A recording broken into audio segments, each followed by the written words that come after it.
Hello, good morning everyone. आज आपण बघणार होतो काय ई कॉमर्स लॉज. बेटा ठीक आहे.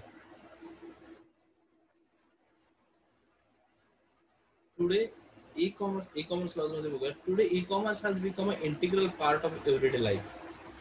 Accessibility to e-commerce platform is not a privilege but rather a necessity for most people, particularly in the urban areas.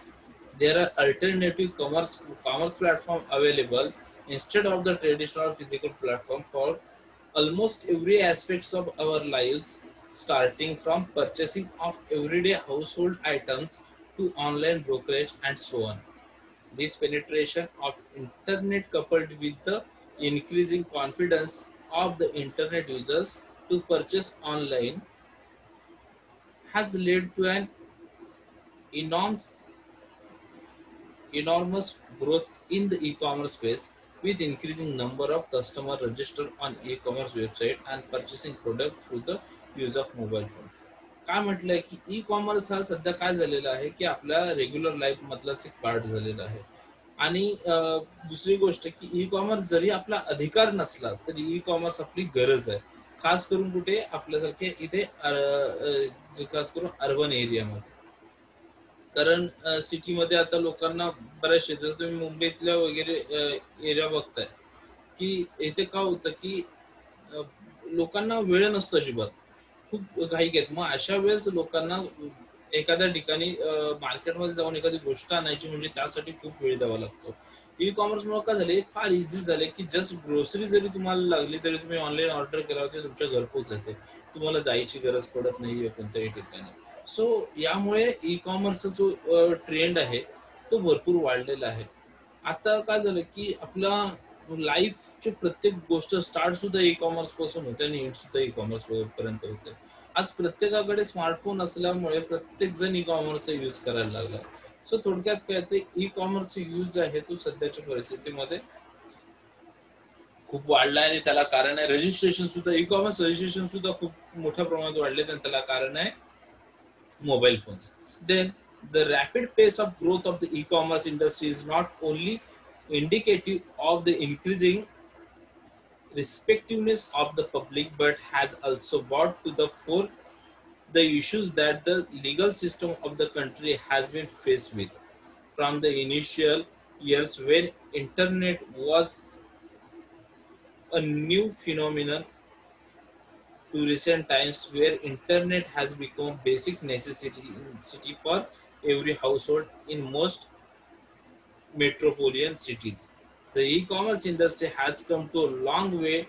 The legal system has constantly tried to catch up, especially with the enactment of the various rules under the IT Act to deal with the host of issues emerging from the use of.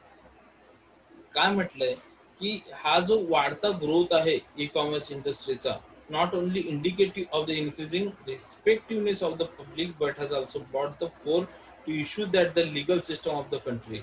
आता याचा फायदा फक्त काय होतं की कस्टमर्सला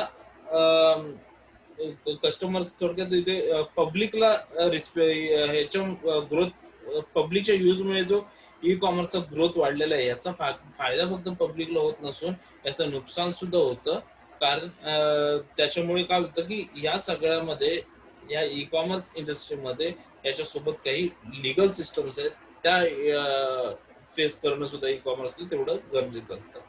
From the initial years when internet was a new phenomenon of recent times where the internet has been become a basic necessity for every household in most of metropolitan cities. आता मेट्रोपॉलियन सिटीमध्ये internet हा सगळ्यांच्या लाईफचा एक part झालेला आहे आणि प्रत्येकाला इंटरनेटची गरज पडते किंवा प्रत्येकाच्या घरी आज इंटरनेट आहे. आजही तुमच्या लॉकडाऊन मध्ये सगळं बंद असताना सगळं काही वर्क फ्रॉम होम हे तुमचं पूर्णपणे इंटरनेट थ्रू चालू आहे. The e-commerce industry has come a long way. The legal system is constantly trying to catch up, especially with the enactment of the. आणि मग त्याच्यामुळे काय होतं की या मेट्रोपॉलियन सिटीमध्ये ह्या इंटरनेटचा यूज वाढल्यामुळे ज्या पद्धतीने इंटरनेटचा यूज वाढला त्या पद्धतीने इंटरनेटवरती इलिगल जे काही गोष्टी आहेत तर त्याही होण्याची शक्यता वाढत गेल्या. आणि या सगळ्यामुळे काय झालं तर ह्याला गव्हर्नमेंटला किंवा गव्हर्नमेंटने जे आय टी ऍक्ट वगैरे तयार केले आणि ह्या आय टी ऍक्ट थ्रू आता तुम्हाला इंटरनेट जर यूज करायचं असेल तर या आय टी ऍक्टचे जे काही रूल्स रेग्युलेशन आहेत ते फॉलो करूनच करावे लागतात. दुसरे ई कॉमर्सलाही यांनी मग इथे काही लॉज लागू केले.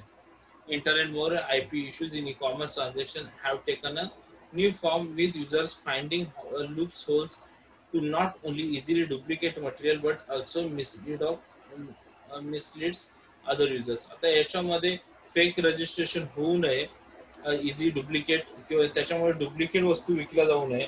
दुसरी गोष्ट मिसलीड ऑफ अदर युजर्सला मिसलीड होऊ नये यासाठी आय टी ऍक्ट इथे लागू केले गेले. Launching and running an online business may seem a world away from the bureaucratic red tape associated with having a high presence and the stringent regulation that govern the sale of products and services, rules to exit, and it's important that one is well aware of this restriction, ensuring not to break the law. मग या सगळ्यामध्ये काय केलं जातं की या selling आणि purchasing मध्ये ऑनलाईनच्या काही लॉज बनवून दिलेत आणि आपल्याला एखादा बिझनेसला किंवा आपल्याला हे लॉ ब्रेक करून काही करता येत नाही. सो या लॉज एक रिस्ट्रिक्शन आपल्यावरती लागू झालंय. Need for objective e commerce laws. E commerce लॉची गरज का पडली? First one, to facilitate and promote e-commerce by means of secure information system and reliable electronic records. काय म्हटलंय? To facilitate and promote e-communication by means of secure information system and reliable electronic record. तुम्हाला promote E communication, तुमचं communication जे आहे ते secure व्हावं, secure information system and reliable electronic record, आणि तुमचे इलेक्ट्रॉनिक रेकॉर्ड आहेत ते सिक्युअर राहावेत यासाठी पहिला ऑब्जेक्टिव्ह हा आहे त्याचा. Then second, the eliminate the barriers in e-commerce relating from uncertainties over writing and signature requirement. The eliminate the barriers in e-commerce relating from uncertainty. Uncertainty मध्ये येणारे जे बॅरियर्स होते over writing and signature requirements, हे जे येणारे barriers होते त्याला eliminate करण्यासाठी ई कॉमर्स लॉची गरज पडली किंवा तो एक त्याचा ऑब्जेक्टिव्ह आहे. Then to provide legal infrastructure for authenticating any documents and information by the way of digital signature. आता डिजिटल सिग्नेचर जी आहे तुमची किंवा इतर डॉक्युमेंट्स असते इलेक्ट्रॉनिक डॉक्युमेंट्स त्याचं ऑथेंटिकेट व्हावे यासाठी इन्फ्रास्ट्रक्चर, लिगल इन्फ्रास्ट्रक्चर प्रोव्हाइड करावं यासाठी हे जे लॉज आहे लागू केले गेले. Then the grant legal recognition for transaction carried out by the means of EDI. EDI means काय? Electronic Data Interchange or e-commerce in place of paper-based transaction. Grant legal recognition for transaction carried out by the means of EDI. म्हणजे जे तुमचा paperless जे transactions आहेत, म्हणजे जे electronic data interchange, electronic जो data तुमचा जो आहे तो इंटरचेंज केला जातो, हे जे सगळे ट्रान्झॅक्शन आहेत ते लिगली व्हावेत यासाठी हा ई कॉमर्सला लागू केला गेला. Then to implement secure e-commerce through legal recognition of e-records and contracts. Legal e-records आणि लिगल कॉन्ट्रॅक्ट व्हावेत यासाठी सुद्धा ई कॉमर्स मध्ये लॉची गरज पडली. Then to establish rules and standard for authentication and integrity of e-records.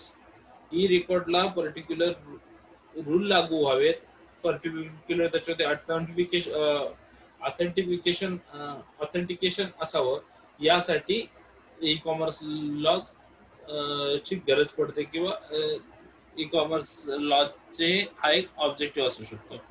Then to promote and provide legal section to transfer the fund electronically to and between the banks of financial institution, to promote and provide legal section, म्हणजे online पेमेंटसाठी चं promotion करणे किंवा त्याच्यासाठी legal section, त्याला एक legally permission मिळावी यासाठी हे जे लॉज आहेत हे लागू केले गेले. Then managing crimes at national and international level by enforcing laws. हे जे काही लॉज ब्रेक करून जे काही क्राईम्स केले जातात त्याच्यावरती काहीतरी कंट्रोल राहावा यासाठी सुद्धा हे लॉ यूज केले जातात. Then to create legal infrastructure for digital signature. तुमचं जे काही इन्फ्रास्ट्रक्चर आहे किंवा जे काही डॉक्युमेंट्स आहेत त्याला डिजिटल सिग्नेचर चं एक ऑथेंटिकेशन मिळावं यासाठी सुद्धा हा लॉ यूज होतो. Then legal issues in e-commerce in India. आता इंडियामध्ये ई कॉमर्सचे लीगल इश्यूज कोणकोणते होतात? The issue of liability. First one, issue of liability. When a product is bought over the internet and is found to be a defective, the liability becomes an issue. Who is liable and for what reason is a big question. If the product does not fulfill the expectations of the customers and on the contrary causes an injury, the resulting damage leads to litigation.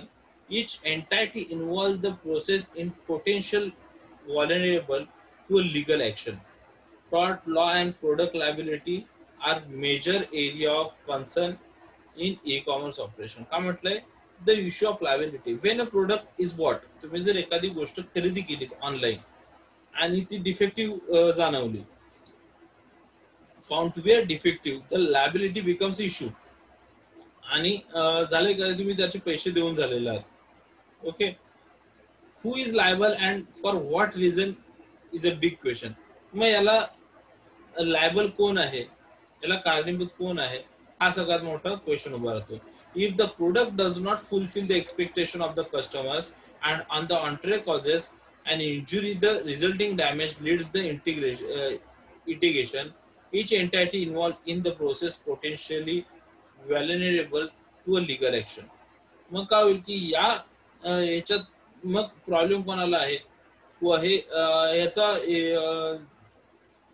आता हे जे product पाठवलेलं आहे त्याला जबाबदार कोणाला धरायचा? Transport वाल्याला पकडायचा, याच्या साईडवरून मागवलं त्याला पकडायचा, की हँडल करणारे जे कोण लेबर्स होते त्यांना पकडायचा.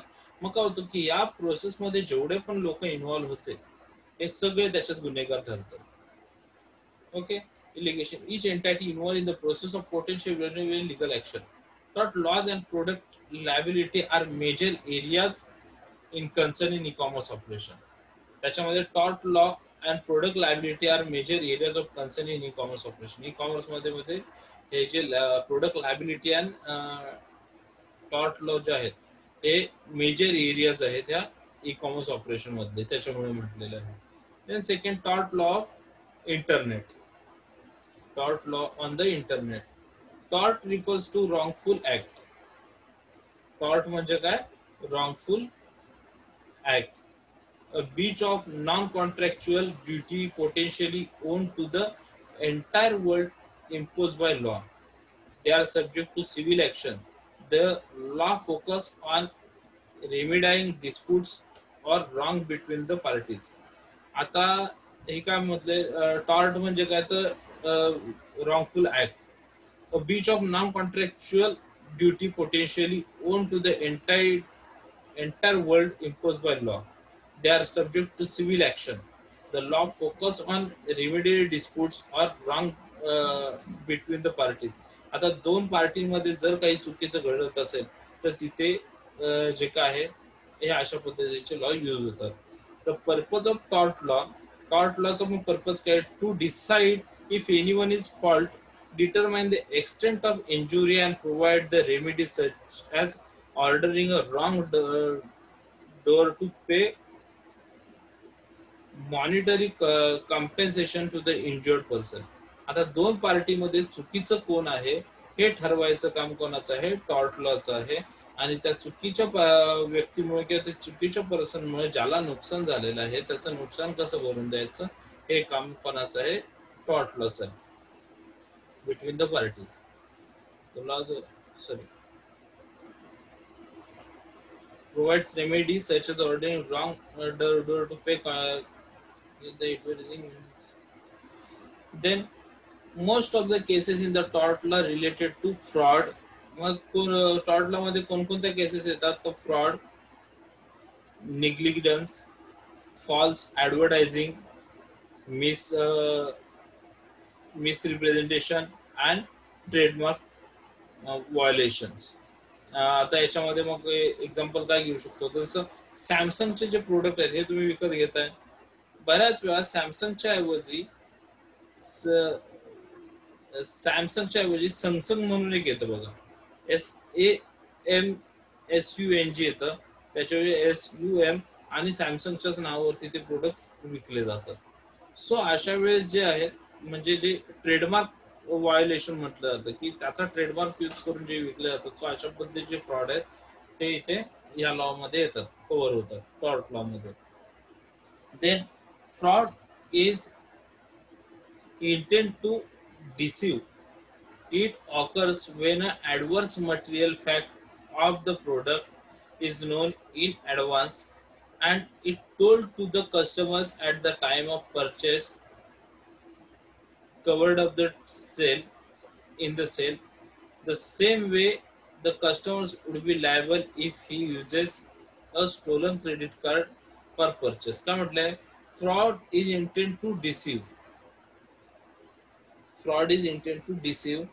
It occurs when adverse material fact of the product is known in advance and it told to the customer as the time of purchase or covered up in the sale. का म्हटले, the material fact of the product is known in the advance and it told to the customer. काय म्हटलं गेलं, fraud is intent to डिसीव्ह, म्हणजे fraud हे जाणून बुजून केले जाणारे प्रकार आहेत. It occurs Wien the adverse material fact of the product is known in advance. म्हणजे जर सेलरला जर ही गोष्ट आधीच माहिती आहे की मी जे देणारं प्रोडक्ट आहे ते त्याला युजफुल नाही किंवा त्याने मागवलेल्या प्रोडक्टच्या पेक्षा वेगळं आहे, किंवा त्याच्यात आणखी काय म्हणू शकतो की त्या प्रोडक्ट हे जे प्रोडक्ट आहे ते त्या प्रोडक्ट मध्ये काहीतरी डिफेक्ट आहे, ह्या सगळ्या गोष्टी आधीपासून इन ऍडव्हान्स माहिती असून सुद्धा कस्टमरला ते प्रोडक्ट विकणं, किंवा कस्टमरचं सुद्धा काय होतं की कस्टमरच्या बाबतीत काय म्हटलं जातं तर चोरीचं क्रेडिट कार्ड वगैरे वापरून पेमेंट करणं. सो अशा पद्धतीच्या ज्या केसेस आहेत त्या कशामध्ये येतात, फ्रॉड मध्ये. Then negligence is failing to take a certain action which in turn causes injury and material loss to another due to carelessness causing injury to the person or damage the property. Negligence is failing to take a certain action which is turn causes injury. आता हे कधी लागू होतं, ज्यावेळेला त्या particular प्रोडक्टला किंवा मटेरियलला काहीतरी जाणून बुजून इंजुरी करणं, मटेरियल लॉस टू अनदर, किंवा ती गोष्ट दिलेलं प्रोडक्ट कुठेतरी हरवणं due to carelessness causing injury to the person, आणि मग त्याचा जे काही या गोष्टीचा जो काही लॉस आहे तो त्या पर्सनला, और डॅमेज टू द प्रॉपर्टी किंवा प्रॉपर्टी डॅमेज करण्यामध्ये जो होत असेल तर त्या ठिकाणी त्याला म्हटलं जातं निग्लिजन्स. Then येतं false advertising occurs when advertising is done for product that actually, काय म्हटलं, false advertising occurs when advertising is done for a product that actually does not exist in reality. म्हणजे जो प्रोडक्ट रियालिटी मध्ये काहीतरी वेगळा आहे,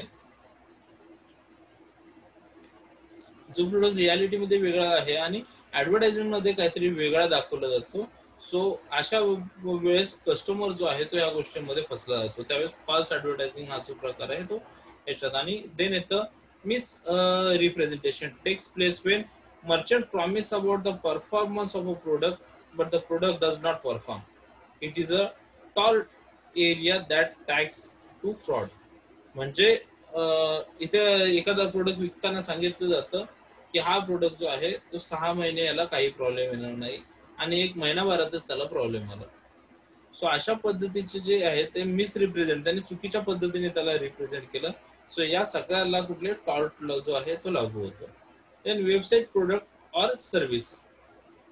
next काय तो वेबसाईट प्रोडक्ट्स ऑर सर्व्हिस. त्याच्यामध्ये if the software is sold off the shelf as mass marketed item, then it is product, then it is a product. काय म्हटले, it is software is sold off the shelf as mass marketed item, then it is a product. जर एखादं software जर तुम्हाला विकलं गेलं तर ते तुमच्यासाठी काय होतं, तर एक product. If software is custom design then it is a sold as a service. आणि जर ते सॉफ्टवेअर तुम्हाला डिझाईन करून देणार असतील तर ती झाली तुमच्यासाठी service. Also, custom design software that affects a large number of customers can be treated as a product.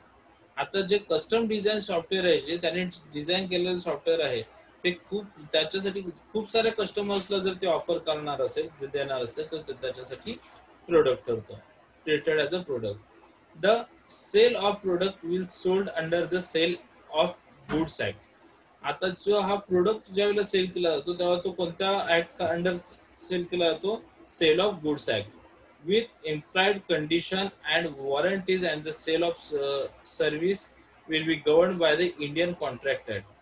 आणि मग with implied condition and warranties, मग त्याच्या कंडिशन्स आणि वॉरंटीज कुठे कशानुसार ठरलेले असतात, governed by the Indian contract act. Indian contract act through त्याच्या वॉरंटीज अँड कंडिशन ठरवले जातात.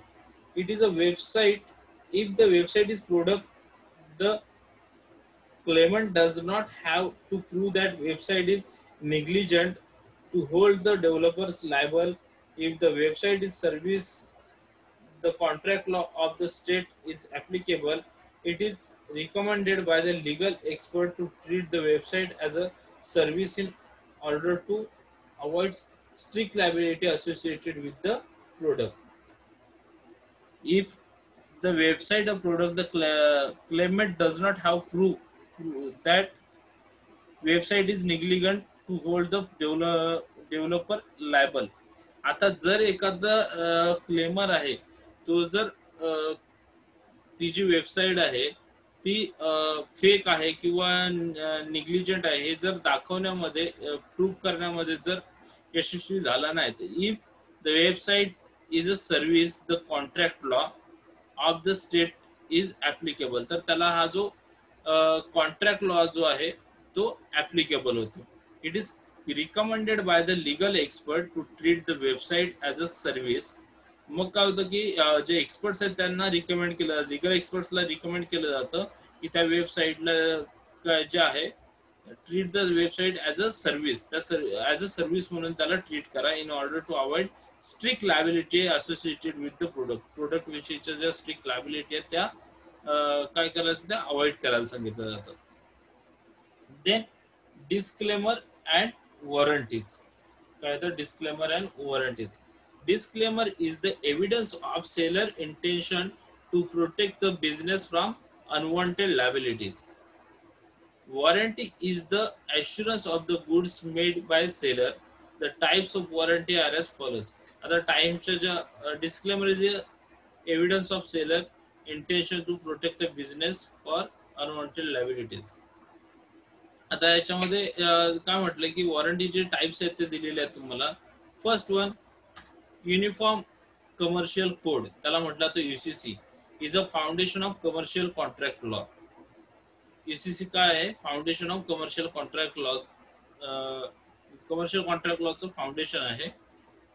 It governs commercial transaction computers contract in the form of warranties that are provided under the UCC. It governs commercial transaction computer contracts. आता ज्या computer contract जे आहेत, commercial computer contract जे आहेत, त्या ठिकाणी contract in the form of warranties, की जिथे वॉरंटी दिली जाते त्या ठिकाणी हा जो लॉ आहे युनिफॉर्म कमर्शियल कोड हा लागू होतो. Then express warranty is a warranty in oral और written form given by the maker of the product. Product बनवणाऱ्याने ओरली किंवा रिटर्न जी काही वॉरंटी दिली जाते ती येते एक्सप्रेस वॉरंटी अंडर येते, त्याला म्हटलं तर express warranty. Then implied warranty arise out of the sale automatically on the assumption that the product will perform what it actually supposed to do. Implied warranty arises out of the sale automatically on the assumption that the product will perform that is actually supposed to do. म्हणजे हा एखादा product 6 महिने चालायला पाहिजे असं एक ॲझम्पशन केलेलं आहे, आणि त्याच्या आधी जर काही त्याला प्रॉब्लेम आला तर ऑटोमॅटिकली त्याला सेल आफ्टर सर्व्हिस त्याला मिळले जाते. तर अशा पद्धतीच्या वॉरंटीला म्हटलं ते implied warranty. Then intellectual property, copyrights, trademark and trade names. याच्यामध्ये आधी आपण बघूयात copyrights. It is the ownership of original work created by author. It is applicable to books, articles and software programs. It prevents others to use the finished work such as magazine articles or CD without the agreement of the owner. There are various areas of work that covers copyright protection such as uh, dramatic work, pictorial graphics, literacy work, musical work, uh, sculptures, etc. In case of IT, the database, their organization and web pages are copyrighted. आता copyright म्हणजे काय, तर एखाद्या ऑथरने स्वतःहून create केलेलं एखादा work त्याला म्हटलं जातं कॉपीराइट. म्हणजे त्याने स्वतः बनवलेलं आहे आणि त्याचं त्याने एक रजिस्ट्रेशन करून घेतलं की हे मी बनवलेलं आहे, म्हणजे तो प्रोडक्ट त्याच्या नावावरती कॉपीराइट झाला. आता किंवा ती सर्व्हिस किंवा ते वर्क त्याच्या नावावर कॉपीराइट झालं. आता जर त्याने ते कोणाला तरी सेल करायचं म्हटलं किंवा कोणाला दुसऱ्या कोणाला जर त्याला यूज करायचं म्हटलं तर त्याला पहिली त्या ऑथरची परमिशन घ्यावी लागते, अदरवाईज ते इलिगल ठरतं, त्याच्यावर कॉपीराइट ऍक्ट लागू होतं. देन येतं trademark. when a company uses a particular mark, logo, word or symbol to distinguish one product from the other in the market, it becomes a trademark. It means registration of the company's trademark name so that other cannot the use same. The website owner wants to use the logo trademark of the third party of the website, and the agreement should grant the website owner a limited right to use such trademarks and logos. आता trademark म्हणजे काय, ते एखाद्या कंपनीने बनवलेला त्यांचा slogan असेल, logo असेल किंवा सिम्बॉल असेल, तो त्यांच्या कंपनीचा ब्रँड म्हणून ते यूज केले जातात. आता हा जर ट्रेडमार्क दुसरा कोणी यूज केला तर तो ट्रेडमार्क ऍक्ट थ्रू चुकीचा ठरतो किंवा त्याच्यावरती केस होऊ शकते. एका कंपनीने एखादं नाव जर कंपनीला दिलं तर सेम नाव दुसरी कंपनी देऊ शकत नाही, कारण त्याचं ट्रेडमार्क ऑलरेडी त्या कंपनीच्या नावावरती रजिस्टर असतं. देन येतं taxation issues on the internet. Sales tax is considered to be one of the most controversial issues. There are no geographical boundaries while purchasing a product, and hence tax collection in such cases it is not easy task. आता काय होतं की sales tax consider one of the most conventional issues. There are no geographical boundaries while purchasing. आता असं काही आपल्याकडे कोणतेही limit नाही आहेत किंवा बाउंड्री नाही आहेत की तुम्ही या स्टेट मधून आपल्याकडे प्रोडक्ट परचेस केले जाऊ शकतात किंवा याच कंट्री मधून तुम्ही कुठूनही घेऊ मागवू शकता. त्यामुळे त्याच्यासाठी काही कोणतीही बाउंड्री नाही. It depend upon the merchants business, the location of the buyers, the types of goods for sale, country from where goods are purchase, ETC. आता ह्याच्या एक अशावरती डिपेंड असतं की तुम्ही कुठून मागवणार, तुमचा मर्चंट कुठे आहे, तुम्ही कुठून सेल करताय, तुम्हाला कोणतं प्रोडक्ट आवडतं, तुम्हाला कोणत्या एरियामध्ये हवं आहे, कोणत्या कंट्रीमध्ये चांगलं मिळेल, हे त्याच्यावरती डिपेंड असतो की तुमची बाउंड्री कुठे असेल. If the tax is to be collected under traditional bricks and water system, it is not difficult. आता तुमचं ट्रेडिशनल बिझनेसमध्ये म्हणजे ऑफलाईन बिझनेसमध्ये टॅक्स कलेक्ट करणं किंवा टॅक्स पेड करणं ही काय मोठी जास्त कठीण गोष्ट नाही. But as it related to particular state and comes under the jurisdiction of the local or state laws. Moreover, the online rules of taxation and sales tax differ from country to country. आणि मग हे जे online rules for taxation and sales tax, मग ज्यावेळेला तुम्ही online काहीतरी purchase करताय तर त्याच्यावरती जे रूल्स लागू होतात तो कुठले ते country to country taxation sales tax जे आहेत ते लागू केले जातात. Then domain name dispute. Initially domain नेमवर were assigned on first come first serve basis, but as a result of the companies used to register those domain names which were of no use to them and later used to sell them off to concerned person at exorbitant rates. Domain name disputes are of the types of cyber squatting, keywording, cyber piracy, etc. For resolving domain name disputes, compare the date of claimer of the disputes, first use a trademark or the effective date of validate trademark registration. आता domain जे आहेत ते तुम्हाला विकत घ्यावे लागतात. मग ह्याचा डोमेनचं हे कसं आहे की जो पहिला येईल फर्स्ट येईल त्याला पहिला डोमेन मिळेल.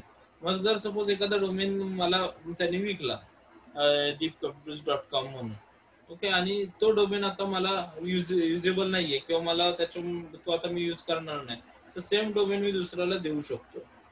पण दिल्याच्या नंतर मग याच्यावरती जर बऱ्याच वेळा काय होतं की दिल्याच्या नंतर पुन्हा मग कुठेतरी तुम्ही त्याला यूज करता आणि तिकडे त्याचा यूज होतो, मग त्यावेळेस हे डोमेन नेम डिस्प्यूट जे आहेत तो क्रिएट होतो. Then web linking disputes. The unique benefit of the internet is the hypertext that makes it possible to link a next image or any file from one page to another. The jumping from one site to another must seek permission from the website to which it wishes to link. This type of disputes include the following. आता काय म्हटलंय, the unique benefit of the internet is the hypertext that makes it is possible to link a text, image or any file from one page to another. The jumping from one site to another must seek permission from the website. आता एखाद्या वेबसाईटला website बनवली, त्या website वरती तुम्ही जर hyper link through एखादी link दिलीत विदाऊट त्या वेबसाईटच्या परमिशन की तिथे क्लिक करायचं तर त्या वेबसाईटवरून डायरेक्टली तुमच्या वेबसाईटला जात असेल तर विदाऊट परमिशन, तर अशा वेळेस ज्या आहेत ह्या वेब लिंकिंग डिस्प्यूट्स क्रिएट होतात. This types of disputes include following. या टाईपच्या डिस्प्यूट्समध्ये एक फॉलोविंग जे आहेत या गोष्टी इन्क्लूड होतात. ते giving a refers of the link site without the permission of owner. ओनरच्या परमिशन शिवाय तुम्ही त्याचा रेफरन्स दिलाय. Then downloading information from link sites without the permission of owner. तुम्ही परमिशनच्या ओनरच्या परमिशन शिवाय त्याच्या वेबसाईट्स वरून काहीतरी इन्फॉर्मेशन डाउनलोड केली तर ते. Then register trademark of the company use an unauthorize manner without the permission of owner. कंपनीचा जो रजिस्टर्ड ट्रेडमार्क आहे तो कंपनीच्या ओनरच्या परमिशन शिवाय तुम्ही तो यूज करत असाल तर अशा ठिकाणी वेबसाईट जे काय डिस्प्यूट्स आहेत ते क्रिएट होतात किंवा वेबलिंग डिस्प्यूट्स जे आहेत ते क्रिएट होतात. किंवा adding web program to a company website without permission, किंवा कंपनीच्या परमिशन शिवाय तुम्ही त्यांच्या वेबसाईटवरती एखादा प्रोग्राम ऍड करणं हा सुद्धा डिस्प्यूटचा वेब लिंकिंग डिस्प्यूटचा पार्ट आहे. Then the encryption laws. Encryption is a transformation of data in some unreadable form.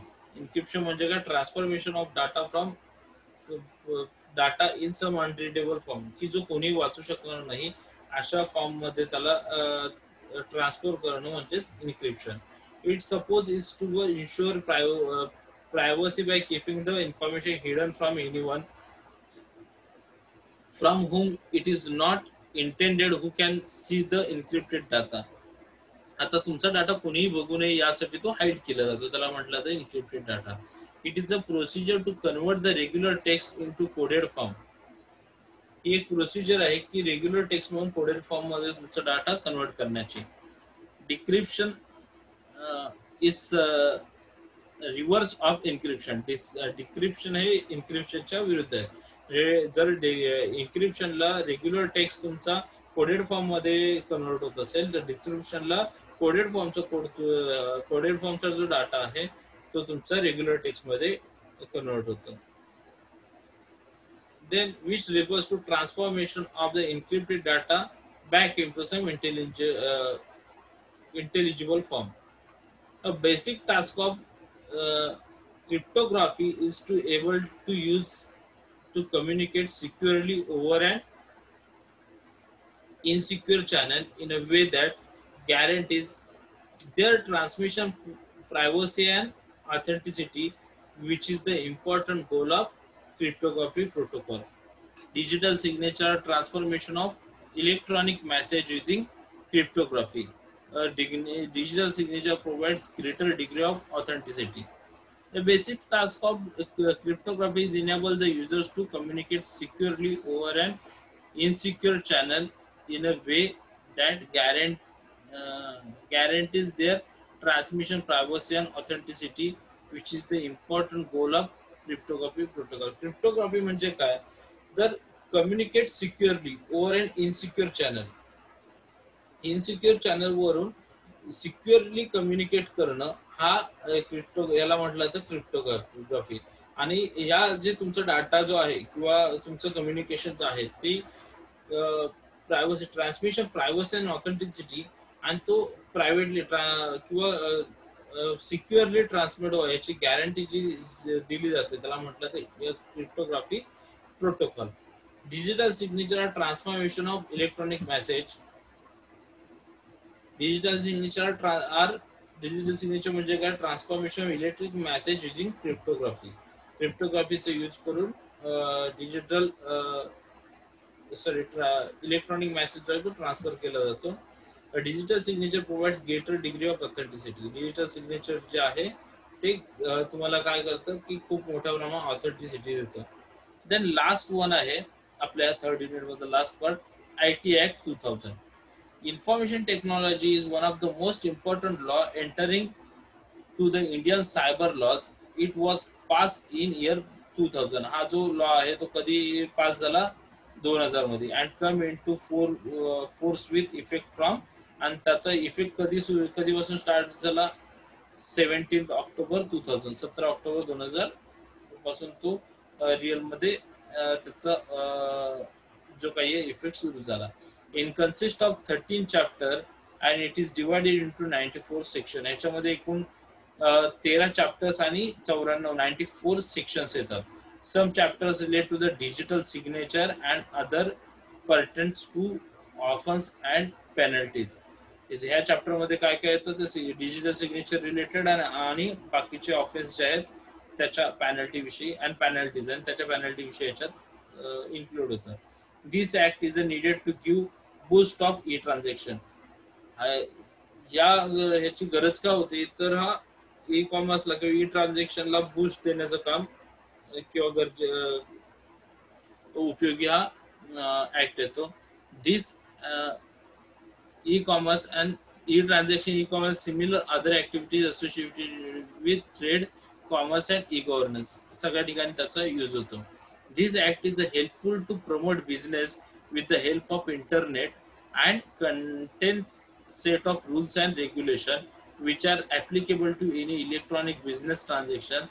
The increase in the number of cyber crimes and problems of the internet users, the government of India made the IT Act. आता जे cyber crime वाढल्यामुळे government of इंडियाने काय केलं की हा IT Act जो आहे तो लागू केला. The basic objective of IT Act are, IT Act चे बेसिक ऑब्जेक्टिव्ह काय आहेत,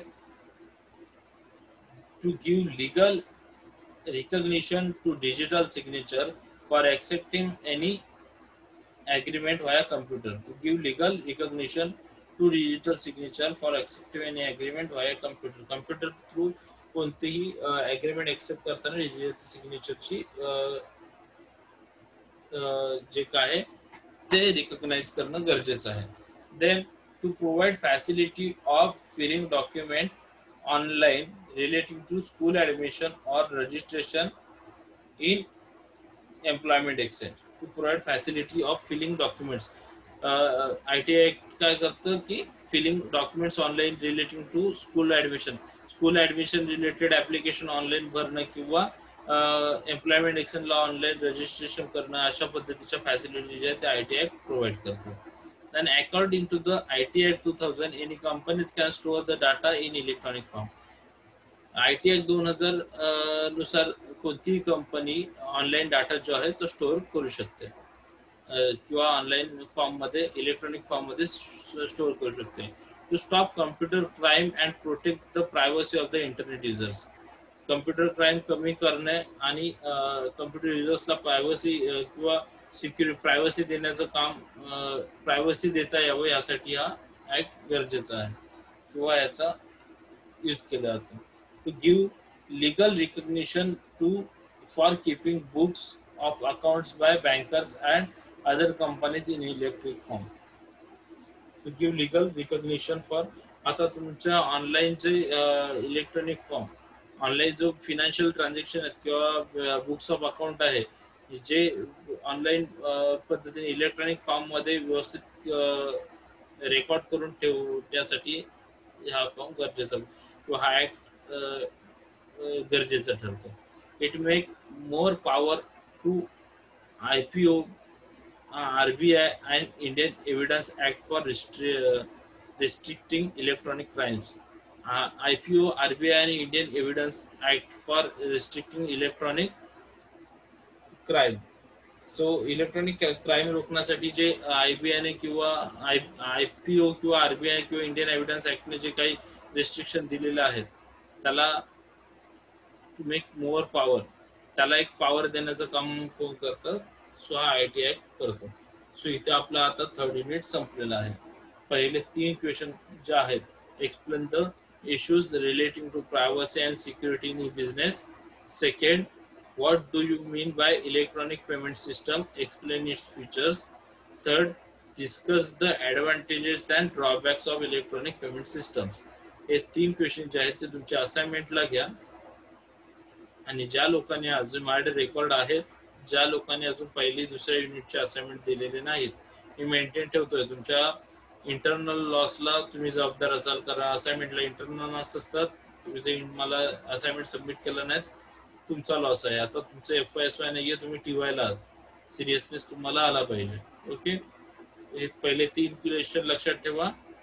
पहिले 3 क्वेश्चन जे आहेत तुमचे हे तुम्हाला असाइनमेंट मध्ये राहणार आहेत. ओके, आपण थांबूयात आता. काही क्वेरी असतील तर विचारा मला.